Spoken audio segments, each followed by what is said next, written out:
Chrissy Snow on Three's Company was the role that turned Suzanne Somers into America's sweetheart overnight. But just as fast as she rose to fame, she was suddenly fired. The whispers never stopped. What really happened behind the scenes? Why did the co-stars who once felt like family stop speaking for decades? Before her passing, Suzanne finally addressed the rumor fans had whispered about for years, and what she confirmed pulled back the curtain on a darker truth laced with betrayal, power plays, and a brutal price for defiance. This is the story of the scandalous secret that ended her career on television's biggest hit, and the shocking life she built after they tried to erase her. Suzanne Somers, born in 1946 in San Bruno, California, had a path to stardom that was anything but smooth. Her early years were shaped by emotional turmoil at home due to her father's alcoholism and abusive behavior. She later confessed that she spent her childhood navigating the volatility of his moods, which left deep emotional scars and instilled in her a desperate need for approval that would follow her into adulthood. School didn't offer much relief either. Suzanne struggled with undiagnosed dyslexia, which made traditional learning incredibly difficult. Teachers often mislabeled her as slow or inattentive, unaware of the learning disorder she wouldn't be diagnosed with until years later. But despite these challenges, she developed an incredible will to succeed, using her charm and creativity to compensate for her academic difficulties. At just 19, Suzanne became a mother and married her high school sweetheart, Bruce Somers. The marriage was short-lived, ending in divorce and leaving Suzanne to navigate young motherhood alone. This period of her life was defined by financial struggle and a relentless drive to provide for her son. She took on various modeling and acting jobs, even posing for promotional photos for local businesses and doing voiceovers just to make ends meet. She broke into the entertainment industry in a small but strategic way, booking brief roles on television shows and in films. One of her earliest notable moments came in 1973 with American Graffiti, directed by George Lucas.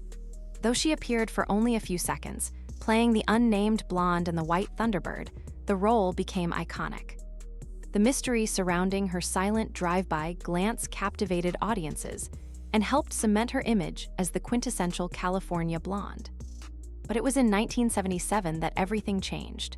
Suzanne was cast as Chrissy Snow in Three's Company, a decision that would redefine her career and catapult her into the national spotlight. Her casting was something of a fluke. The role had originally gone to actress Susan Lanier, but after the pilot episodes were tested, ABC executives felt something was missing. Lanier didn't test well with audiences, and the producers were scrambling to find a replacement fast. Fred Silverman, the president of ABC at the time, was watching The Tonight Show when he saw Suzanne appear as a guest. He was immediately struck by her presence and reportedly picked up the phone that same night, insisting she be given a screen test. Her charisma and comedic timing were undeniable, and just like that, she was in. Three's Company was loosely based on the British sitcom Man About the House, but its American adaptation quickly took on a life of its own. The concept of two single women living with a single man was simple but edgy for its time, laying the foundation for a series of misunderstandings, double entendres, and physical comedy that audiences couldn't get enough of. Suzanne's role as Chrissy Snow, the sweet, naive, and often hilariously clueless blonde, was an instant hit.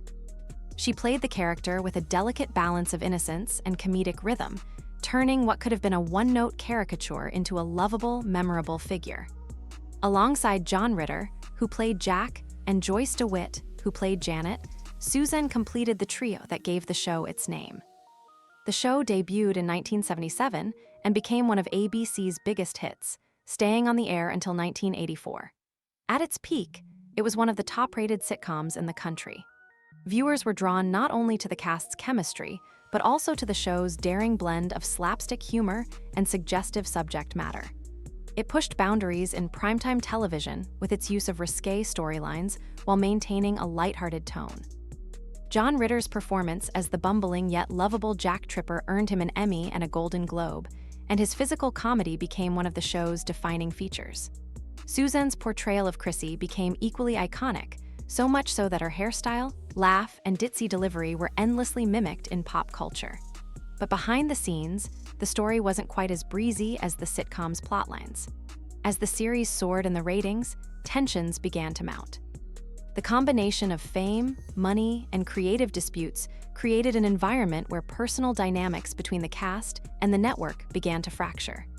What really happened when the cameras stopped rolling, and how did a rising star suddenly find herself at odds with both the network and her castmates? The shocking truth behind the laughter is a story of personal demons and secret battles. While Three's Company brought laughter to millions, the lives of its stars weren't as bright behind the scenes. Fame, success, and popularity often came with silent battles, and each cast member faced struggles that shaped their paths both personally and professionally. For Suzanne, those battles included serious health scares. In her 30s, she was diagnosed with skin cancer, a warning sign she took seriously. But the more frightening news came decades later in 2000, when she received a breast cancer diagnosis. Doctors recommended a lumpectomy, which she had, followed by radiation therapy. Suzanne also chose not to go through chemotherapy, a decision that drew public criticism but reflected her growing interest in alternative health treatments. She remained open about her journey, speaking in interviews and books about changing her diet, using supplements, and avoiding toxic chemicals, choices she believed helped her stay strong. For a while, it seemed she had beaten the disease. But in 2023, the cancer returned. Suzanne announced that it had come back and she was once again in treatment. The news was a painful reminder that even decades after surviving her first diagnosis, the battle wasn't over. Through all of this, one constant in her life was her husband, Alan Hamel, who was not just a partner but her manager, advisor, and strongest supporter. But Suzanne wasn't the only one dealing with private challenges.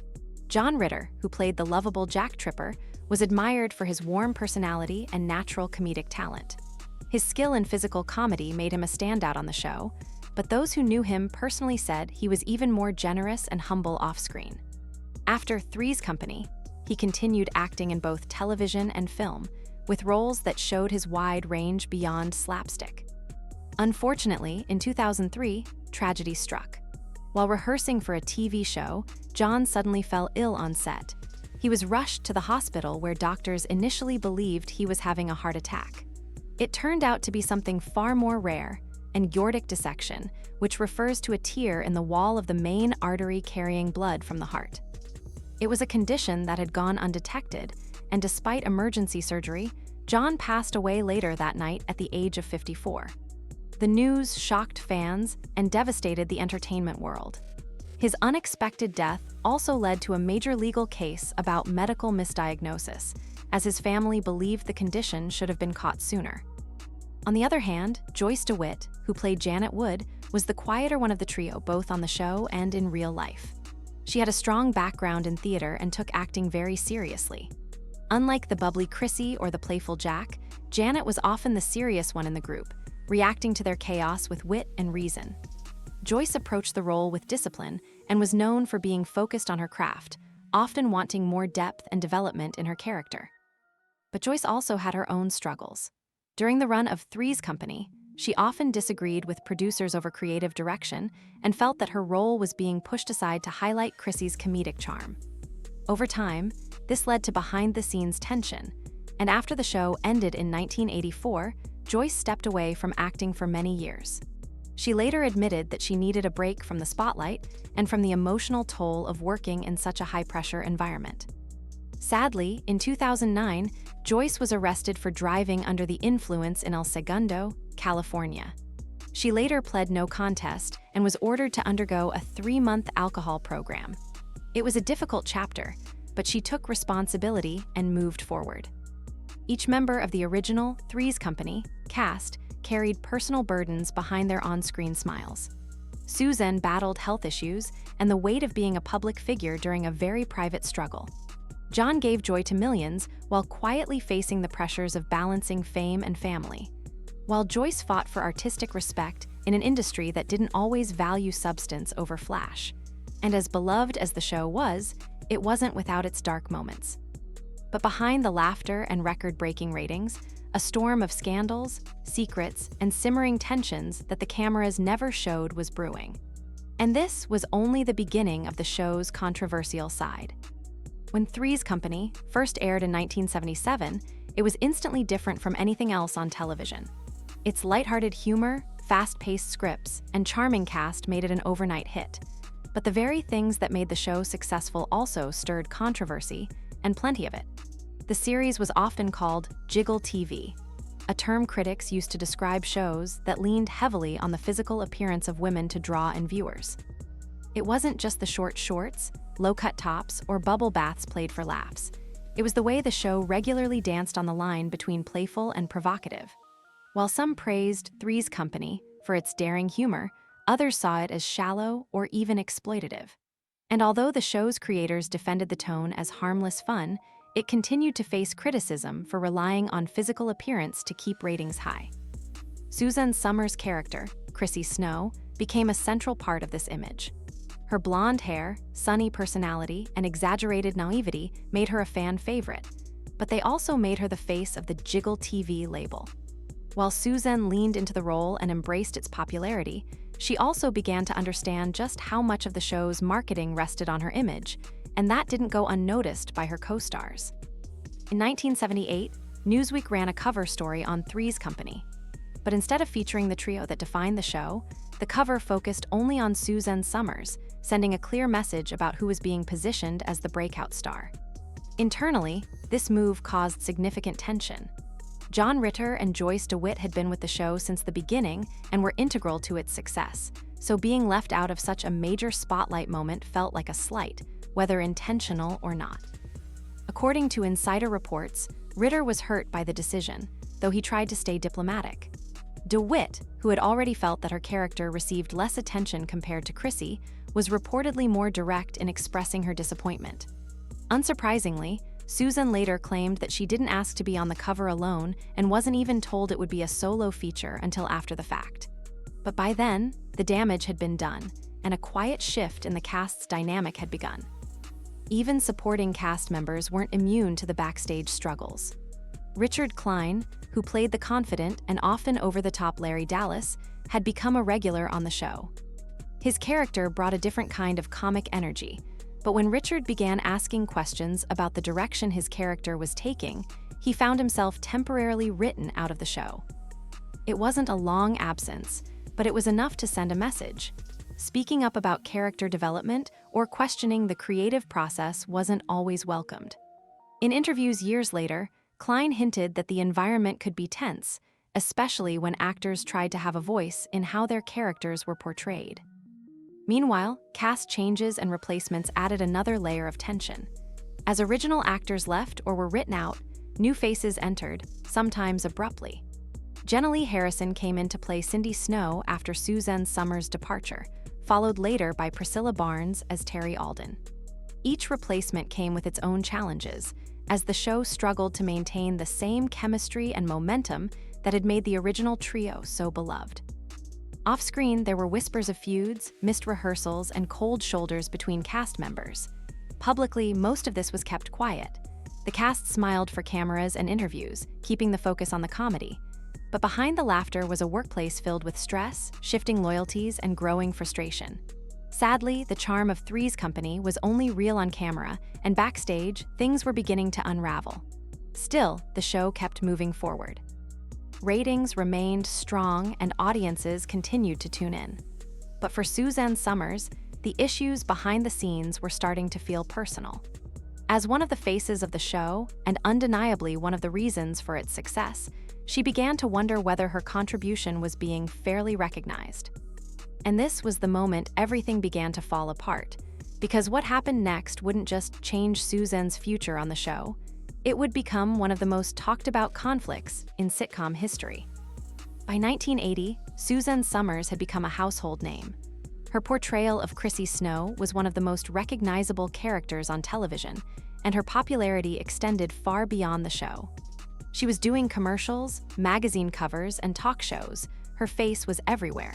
But behind the scenes, Suzanne was growing more aware of something that wasn't as public. There was a major gap between her fame and her paycheck. At the time, Suzanne was reportedly earning around $30,000 per episode, which was certainly more than most Americans made in a year.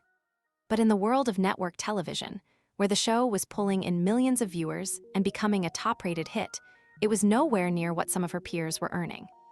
John Ritter, who played Jack Tripper and had become the central male lead, was reportedly making around $150,000 per episode.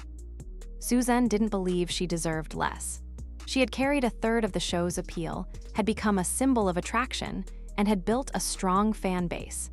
With the encouragement of her husband and manager, Alan Hamel, she approached ABC and asked for a raise. But her request wasn't for a minor raise. Suzanne reportedly requested her salary be raised to match Ritter's at $150,000 per episode. In addition, she asked for 10% of the show's profits. It was a bold move, but one she believed was fair. However, the network didn't see it that way. ABC countered with a $5,000 raise, offering to bring her earnings to $35,000 per episode. For Suzanne, that wasn't just a low number, it was an insult. She and Alan pushed back, and the negotiations quickly turned tense. Rather than meeting her demands or continuing discussions, the producers made a different choice. They began to quietly push her out of the show. Starting in late 1980, Chrissy Snow's character was suddenly absent from the apartment. Instead of being written off completely, the writers came up with an explanation. Chrissy had gone home to care for her sick mother. From that point on, Suzanne only appeared in short phone call scenes, often filmed separately from the rest of the cast. These clips were shot in isolation with Suzanne on a closed set. She was no longer allowed to interact with her co-stars, and in some cases, was reportedly even escorted by security when entering or leaving the studio. It was a clear message. Her presence was no longer wanted. The situation continued to deteriorate, and eventually, Suzanne stopped showing up for tapings. She was labeled difficult and accused of breaching her contract, and in 1981, she was officially fired from Three's Company. What had started as a negotiation for equal pay ended with one of the most abrupt and public dismissals in sitcom history. Suzanne responded by filing a $2 million lawsuit against ABC and the show's producers. But the case didn't go the way she hoped. In the end, the matter was quietly settled, and she received just $30,000, the equivalent of one missed episode's pay. The fallout from her exit went beyond contracts and courtrooms. It left deep emotional scars, especially between her and her co-stars. Her once close friendship with John Ritter didn't survive the split. According to Suzanne, John felt blindsided by her demands and actions. She said he saw her as betraying the unity of the cast and as someone trying to take control of the show's future. After her firing, John reportedly refused to work with her again, and for years there was no communication between them. It wasn't until 2003, more than 2 decades later, that this silence was finally broken when, out of the blue, John Ritter called Suzanne. She said it was one of the most unexpected but healing conversations of her life. Over the phone, he told her he had forgiven her. And just days after that conversation, John Ritter died suddenly of an undiagnosed aortic dissection. Suzanne would later say she was grateful they had a chance to reconnect before his passing, even if it was only briefly. As for Joyce DeWitt, things were even colder, and their reconciliation wouldn't come for another decade. But before we get to that, let's explore what happened to Suzanne after the industry tried to erase her. What came next was a surprising reinvention that put her life on a different trajectory. When Suzanne Somers walked away from Three's Company in 1981, many in Hollywood expected her career to fade. She was seen by some as difficult, and word of her contract dispute had spread quickly through the industry. For years afterward, Suzanne said she was unofficially blacklisted. Offers stopped coming in, studio doors quietly closed, and casting directors who once pursued her suddenly stopped calling. But rather than stepping back or waiting for someone to give her another chance, Suzanne Somers took control of her future and began to reinvent herself. In the mid-1980s, she became a Las Vegas headliner. It was a new arena, but she thrived in it. Her live show, filled with singing, dancing, and comedy, became a hit on the Strip. Audiences loved her stage presence, and in 1986, she was voted Female Entertainer of the Year, sharing the honor with legendary performers like Frank Sinatra. This recognition proved that Suzanne was far from finished. She wasn't just a sitcom star, she was a performer with staying power. Then, in the 1990s, she did something even more unexpected. Suzanne popularized the Thigh Master, a simple fitness device designed to tone the inner thighs. At first, it seemed like a late-night infomercial gimmick, but it became one of the most iconic home fitness products ever sold. With her charm, relatability, and on-camera sales ability, Suzanne helped move more than 10 million units. The Thigh Master became a pop culture symbol, and it marked the start of her transformation into a full-fledged wellness entrepreneur. That one product sparked a larger vision. Suzanne built an entire health and beauty empire. Over the years, she launched skincare products, dietary supplements, organic makeup, and more. She connected with millions of women, especially those over 40, who wanted advice on staying healthy and aging naturally. Her brand focused on empowerment, and she practiced what she preached. But Suzanne didn't stop at business. She also became a prolific writer, publishing multiple books that became bestsellers. Topics ranged from fitness and weight loss to hormone therapy and cancer prevention. Her writing style was direct, personal, and encouraging, giving readers a look into her own journey while also offering alternative health advice. Some of her views, especially her strong promotion of bioidentical hormone therapy and alternative cancer treatments, sparked debate in the medical community. Critics called her approach risky or unproven, but Suzanne stood by her beliefs, arguing that traditional medicine didn't always serve aging women well, and that there should be more open conversations about options. Meanwhile, she found her way back to television. In 1991, Suzanne landed a starring role in the family sitcom Step by Step alongside actor Patrick Duffy. The show aired for 7 seasons, from 1991 to 1998, and introduced her to a whole new generation of fans. Her character, Carol Lambert, was a smart, caring mother in a blended family, a far cry from the ditzy Chrissy Snow. It gave her a chance to show more range and reminded audiences that she had the talent and charisma to carry a show. Later, she hosted The Suzanne Show, a talk show that focused on wellness, aging, and lifestyle topics. She also launched an online series called Breaking Through, where she interviewed guests and reconnected with old friends, including most memorably Joyce DeWitt. These shows allowed Suzanne to speak directly to her audience, free from studio politics and network limits. She had created her own platform, and she used it to full effect. Through all of this, she kept working. Even after her breast cancer returned in 2023, Suzanne continued to post updates, share wellness advice, and appear in interviews. She was open about her treatments and how she was managing the disease naturally. Her strength and optimism remained visible even as her health declined. On October 15, 2023, just one day before her 77th birthday, Suzanne Somers died peacefully at home in Palm Springs while surrounded by family. News of her passing brought an outpouring of tributes. Fans remembered her not just for Chrissy Snow, but for her resilience, warmth, and ability to keep reinventing herself. To many, Suzanne Somers was more than a television icon. She was a trailblazer who refused to let the industry define her. She challenged the system, took bold risks, and built a life on her own terms. She transformed personal challenges, health scares, career setbacks, and public criticism into opportunities to grow, educate, and inspire. Now, we'll summarize her legacy. Do you think Suzanne Somers was treated unfairly by the Three's Company, producers, and network?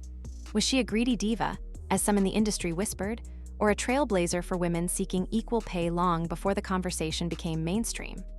Her story is a powerful reminder that behind the laughter of a beloved sitcom, a much more complex drama was unfolding, one filled with secret struggles, emotional betrayals, and a woman's courageous battle to define her own worth. Her journey from a troubled childhood to a blacklisted actress to a successful entrepreneur showed that she would never let others write her story. She took control, created her own brand, and built an empire on her own terms, becoming a symbol of resilience for millions. While the TV show made her famous, her life after Three's Company made her a legend.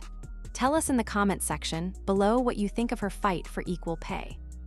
If you enjoyed this video and want to see more stories about the hidden truths behind your favorite stars, don't forget to click on the next video on your screen.